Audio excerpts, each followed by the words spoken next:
Më 12 maj do të mbahet seanca për fjalët përfundimtare në gjykatën themelore të Tetovës për zjarrin në Spitalin Modular në Tetov, që ndodhi më 8 shtator të vitit 2021, ku jetën e humbën 14 persona.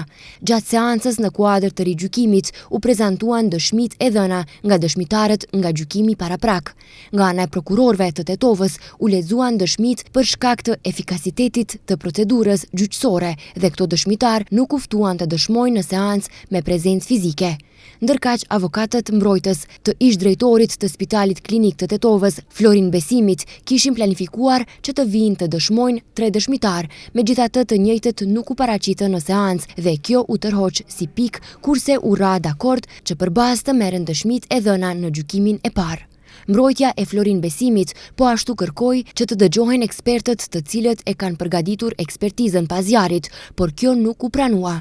Gjykatësi më pas pyeti prokurorët dhe mbrojtjen nëse janë të gatshëm që të thonë fjalët përfundimtare.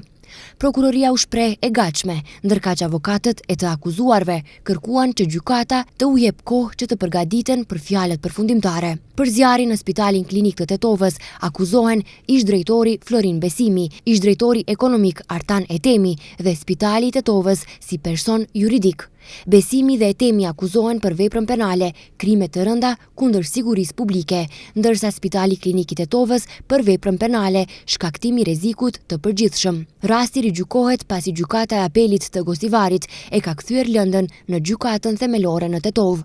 Megjithatë, të akuzuarit nuk akuzohen për shkaqet e zjarrit, por për vepra të tjera penale.